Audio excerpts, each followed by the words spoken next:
This week on Dialogue, Haunting Legacy, Vietnam and the American Presidency.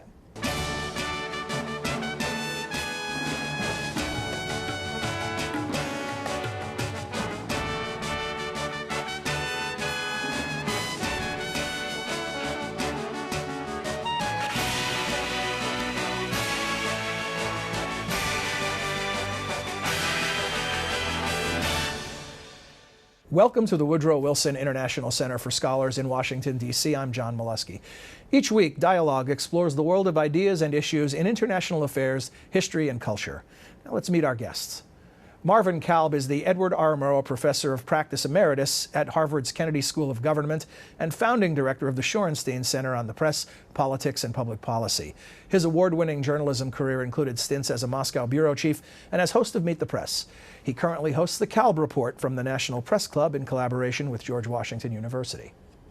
Deborah Kalb is a freelance writer and editor who has written for the Gannett News Service, Congressional Quarterly, U.S. News and World Report, and The Hill. Together, this father-daughter team has written this book, Haunting Legacy, Vietnam and the American Presidency, from Ford to Obama.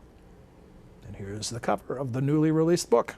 Welcome to the program. Thanks for joining us. Thank you. Pleasure to be with you. Let me ask about the idea for the book. There's always some genesis, a story about who came up with the thought first, often a book agent recruiting someone, but where did this one percolate up from? I don't think it worked that way with us. As I remember, it emerged out of the 2004 election campaign when a group called the Swift Boat Veterans for Truth ripped into the Democratic candidate, Senator John Kerry, Massachusetts, and ripped into him, calling him, among other things, a traitor. Why? He was also a Swift Boat veteran, but he left after 4 months of service in Vietnam, came back, and in 1971 did testimony before Senator Fulbright's Senate Foreign Relations Committee, in which he ripped into the war in Vietnam, ripped into the U.S. government, and really powerfully criticized the performance of the American soldier. Well, Admiral Roy Hoffman, who started the Swift Boats, was furious about that. And I thought I would do a book. This was just me at the time. I thought I would do a book on that. It never quite got off the ground because I couldn't get anybody interested in it. Then, why not? Just another Vietnam book? I think it could be another Vietnam book, or well, maybe it's that simple. Maybe nobody wanted to know about Vietnam. It was a lost war. Why bother? But then Debbie came up with a couple of ideas. Well, this book's gone through a lot of different permutations. I mean, at one point we were going to look at comparing the Swift Boat Veterans ads against John Kerry to previous negative ads. For example, the Willie Horton ad against Michael Dukakis, other such ads in recent history. We were going to do something on negative campaign advertising. That really never got anywhere either. So eventually we decided, well, why don't we look at Vietnam, look at each president, and see how it affected them in terms of the politics and the foreign policy, because my father knows so much about foreign policy and covered so many of these presidents.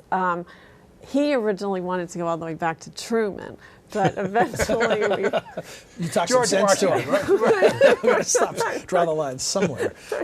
So this sort of emerged organically. You didn't start thinking of this big shadow of Vietnam over the American presidency. It was as specific as the Swift Boat campaign. Well, it started with Swift Boats, and then, as Debbie was saying, that we moved on in ideas until Debbie's idea about doing something that related to Vietnam's impact on presidential politics. And once you started thinking of it that way, did the dots begin to connect? Well, that's what, yeah. And so I was thinking of it, the presidents and their foreign policy. And then her mother, my wife, helped us in sort of bringing the two together so that we have now this haunting legacy idea that it really is, it deals with, I mean, to me, what makes it so fascinating is it deals with presidential biography, it deals with presidential politics, it deals with presidential decisions about war, and then the war itself. Now, this book, Haunting Legacy, is not about the Vietnam War. That has been done many times. Right. It is about the legacy of the war, as it has affected every single president since the war ended in 1975. And quite the family affair. Had you ever written with your father before? No, it was a great experience to do that. I feel like I really. Do you have to say that, or really? I was about to. I mean it, absolutely. I mean, no, I feel like, my father and my uncle too, who the covered dedication, the war. The dedication to Bernard Bernie. Kalb, your brother. Yep, yep. Yeah, so he also spent a lot of time working with us on this. So and he was giving your his informal input editor? and- Oh, well, not only that, just the ideas. He feels so passionately about the whole subject of Vietnam, why it is that a great country, I mean, we are still a great country. How do you get involved in a small country in Southeast Asia? How do you end up losing 58,000 people? And then ask yourself, for what? Right. And the same thing comes up right now with President Obama in Afghanistan. The same kind of an idea. We're involved, and I'll bet most of the people watching this have to ask themselves the question. Well, you end the book with that notion, Oh, the yeah. last sentences, and that is a haunting notion that we could be doing it again. Well, the last sentence is, who's going to be the last person to die for Karzai? Right. And I have a feeling that that is the sort of question you have to ask yourself. If the war is valid, it has to be valid for everybody who is making the ultimate sacrifice. How do you ask a man to be the last man to die in Vietnam? How do you ask a man to be the last man to die for a mistake? Updated, those questions might be, who will be the last American to die for Karzai? Who will be the last American to die in Afghanistan? That's right. Now let's fast forward to the beginning. You begin with a Richard Nixon quote. No event in American history is more misunderstood than the Vietnam War. It was misreported then, and it's misreported now. Richard Nixon, no more Vietnam's 1994. A president who felt misunderstood as well. This quote makes sense for Absolutely. him. But I think Is that accurate? It's a beautiful quote because it is a autobiographical statement of Nixon himself. Yeah, it was a great quote. So it's a great quote. But above and beyond that, for somebody like Richard Nixon, when, if I'm not mistaken, when Bill Clinton was elected president, Richard Nixon was the one who turned to an aide and he said, the whole thing has now been a waste. What did we do there now? If at the end of the day you have somebody who didn't even fight in Vietnam, who did everything he could out of a sense of guilt, as he put it, to avoid service in Vietnam, and yet he's elected president of the United States. Richard Nixon could not grasp that. Well, I found this really interesting in reading the book, how it changes the whole script about how war heroes relate to the presidency. And this is, you used to have served in the great one, or the big one, WW2, or something like that to be elected. And now, as Richard Nixon observes, the guy who avoided service becomes the first baby boomer president.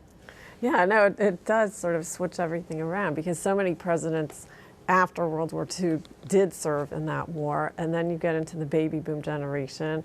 And you have a series of cases over each of these elections where the person who did serve and went to Vietnam did not, or in the case of the Clinton elections, served in World War II. He beat two World War II heroes. And then you got into both candidates being more of the baby boom generation, and the ones who went to Vietnam did not win. So it changed it dramatically. Even the first example you use, Marvin, of the Swift boat campaign, could you imagine, as I was reading about that in the book, I was thinking, could I envision a World War II veteran, Purple Heart winner, being treated the same way?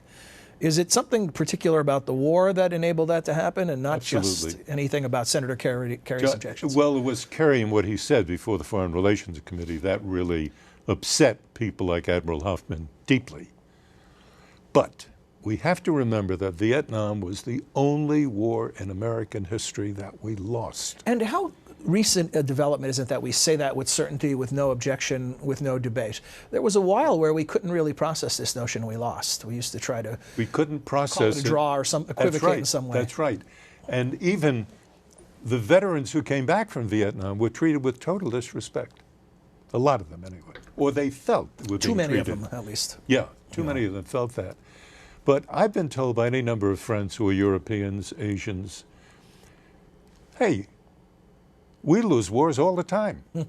You know, it's not that much of a big deal for us, but it was for the American people. Right. We don't lose wars. We're the United States of America. And we could not accept the idea. So when we ultimately lost, it had a huge impact upon all of the presidents, even if they didn't want to acknowledge it. Somebody like Ronald Reagan, for example, for whom, by the way, I developed greater esteem in my research for this Haunting Legacy book.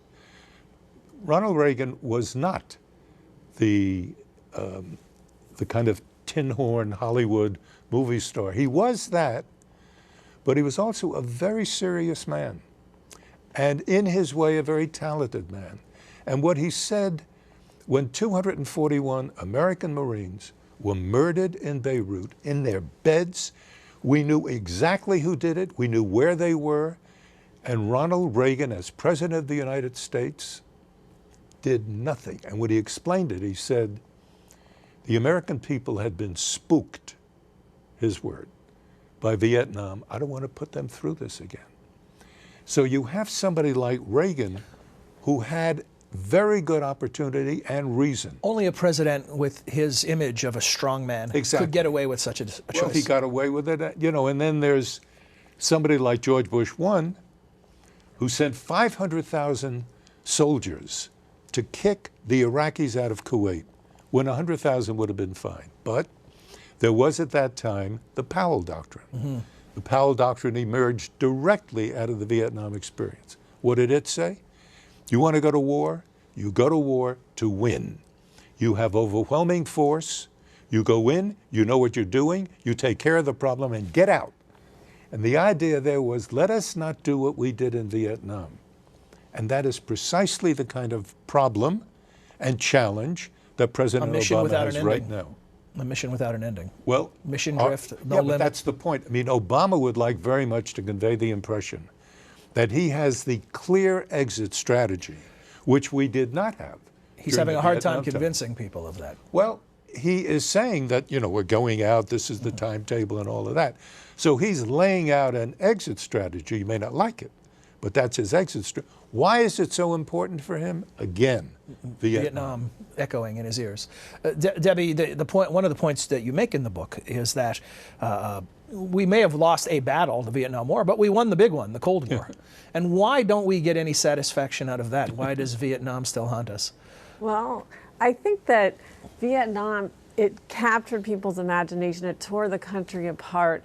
It really devastated the presidency of Lyndon Johnson. It also was a hot war, not a cold war. Well, that's true too. And you know, it was something that really got into people's heads. And I think that the Cold War was going on for a very, very long time. It ended successfully for the United States. And at the same time, Vietnam was still hanging out there as something that the U.S. had not been able to win. It was sort of dangling out there. And despite the success in the Cold War, that was still in people's heads. It was not able to just kind of be flicked off with the ending of the Cold War. And you still have the almost 60,000 names sitting down there, too, in the middle of D.C. Exactly. As a stark reminder of the cost of, for what, as you raised the question. An interesting point here, John. When Richard Nixon came into office, there were only about 28,000, an awful lot, 28,000 Americans who'd been killed in Vietnam up to that point. Richard Nixon and Henry Kissinger both knew and said to each other, this war cannot be won. We've got to get out. And Nixon thought we could get out in a year, and Kissinger thought we could get out in 6 months. But the departure had to be on Nixon's terms. It had to be an honorable exit. Well, the North Vietnamese were not interested in giving the United States an honorable exit. Right. Question comes up today. Is the Taliban sitting around in their mountain retreats saying, now, how can we make it possible for the United States to have an honorable exit? Right. Come on. This isn't we'll let you resign before we fire you. Right. Oh, yeah. Right. Let's do a little linear through the presidencies that you cover in the book and just get your quick thoughts on each of the presidents and how this shadow affected them. President Ford and the dealing with Cambodian pirates. Biggest thing there was it was 3 weeks after the end of the Vietnam War. We had been humiliated in Vietnam. A couple of pirates seized an American merchant ship, the Mayaguez, Ford reacted as if it was the beginning of the German blitzkrieg. They He seized sent an aircraft cruisers and carrier. aircraft carriers and everybody else because he didn't want it to seem as if the U.S. might be perceived as a paper tiger. A very vulnerable moment for the United States military. President Carter, and this is a phrase you use in the book, which I love, this Carter's vision was to take us from Sparta to Athens, a vision of diplomacy over warfare. What happened along the way to Athens? He was appalled by Vietnam, and he wanted a bloodless presidency. He thought he could actually have a bloodless presidency, and he had a couple of remarkable successes, remarkable. And then when the hostage crisis came in, he actually gave the major in charge of the effort to get the American diplomats out of Tehran, gave them an order not to fire on the Iranians unless they're fired upon. Well, you know, the heck with that. I mean, nobody. He is a deeply religious man, somehow or another disconnected. Mm-hmm. Something that came up in the Carter years too, Debbie, is the Soviet version of Vietnam. Exactly. And I mean, Afghanistan is a place where various countries have gone and tried to do their will and fail. We're now in line. Exactly. And, you know, the British were there, then the Russians were there, and we have a whole section in the book, in the Carter chapter, about his assistant, Zbigniew Brzezinski, really trying to foster the idea of a Soviet version of Vietnam in Afghanistan. Of course, that then ended up backfiring onto the United States. In the sense that we created these people who end up now being our enemies. Right. Yeah, the unintended consequences. Mujahideen. Yeah. You already mentioned Ronald Reagan and the Beirut barracks bombing and the birth of the Powell Doctrine. Is this directly the Powell Doctrine? Is it a child of the Vietnam legacy? Absolutely. It is a direct child of it's a legitimate child of the Vietnam legacy, because in Vietnam, it appeared after so many years, with so many people killed, that we didn't really have an exit strategy. We didn't know what we were doing. We didn't have a clear mission statement. We had what was later criticized as mission creep. And so all of these things got put by General Powell, but even before him, by Caspar Weinberger, as Secretary of Defense. And even he was inspired by Ronald Reagan on this. That Reagan said during the campaign that, I don't know what his percentage was, but it was a huge percent of the power of the presidency has been drastically reduced by the Vietnam experience. And he wanted to build that up. And he didn't want to run a risk that in the effort to build it up, it would be proven to fail. Mm-hmm. So he was very much involved in being cautious about the use of American strength. Then we moved to George Herbert Walker Bush and the so-called New World Order at the time, which appeared to be a moment to purge the loss in Vietnam from America's psyche. A very successful operation. Well, remember that line of Bush 1, when the Kuwait part of the war was over in 1991, he said in great satisfaction, self-satisfaction, "We have now succeeded in burying the ghosts of Vietnam in the sands of Arabia." Well, no, it didn't quite happen that way. Wishful thinking. Wishful thinking, and it didn't happen that way, and you could see it so dramatically within a matter of 6-8 months when President Clinton came into office in Somalia. I mean, they're in Somalia. Bush was the one who sent the troops in, telling Clinton, before Clinton actually raised his right hand to become president, all of these troops are going to be out by the time you become president. Didn't happen. Didn't happen. And after Black Hawk Down, the terrible incident in Mogadishu, terrible incident where a lot of Americans were killed, Clinton looked at that, made up his mind almost immediately, we're out of there. Mm-hmm. Why? He didn't want to get sucked in.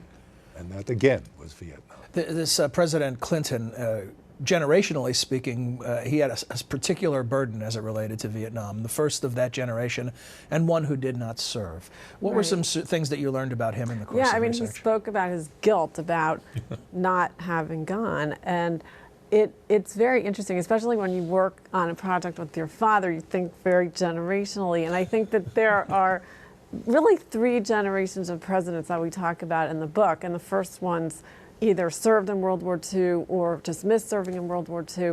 Then you get to the baby boom generation, and the first group during the war were serving as governors, they were serving in Congress.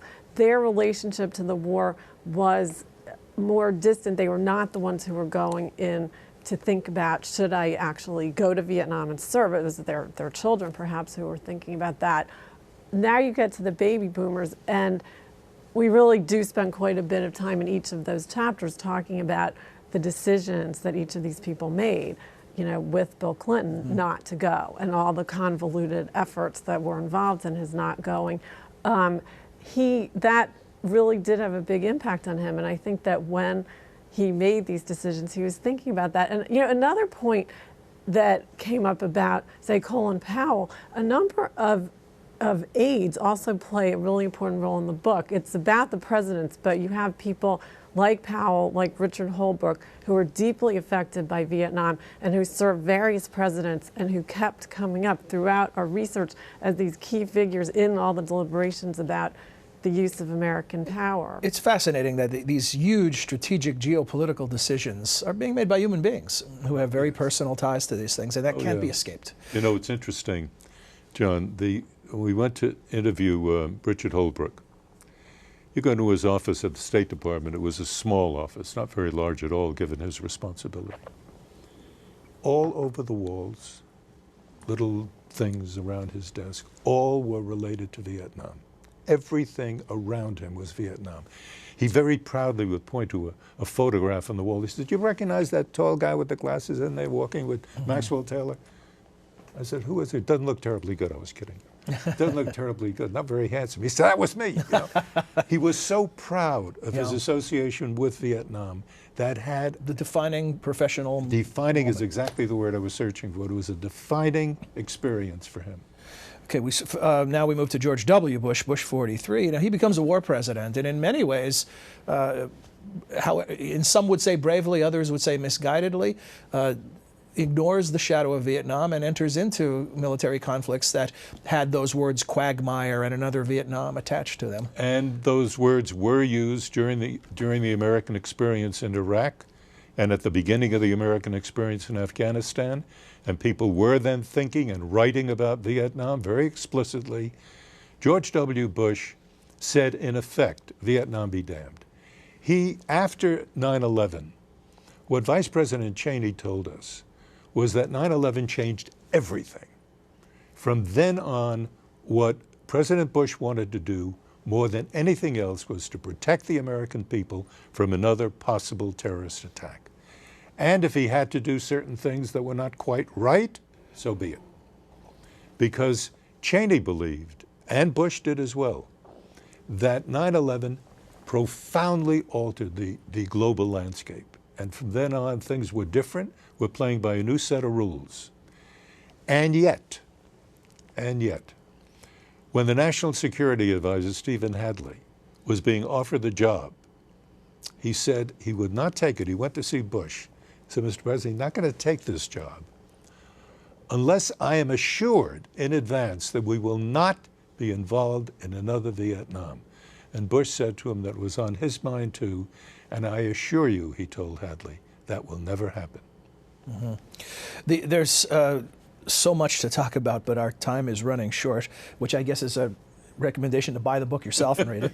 But I'm trying to pick with my remaining thoughts, and let me ask you about this one, an all-volunteer army, one of the legacies of Vietnam, which has affected all of us. This isn't one man making a decision or one woman.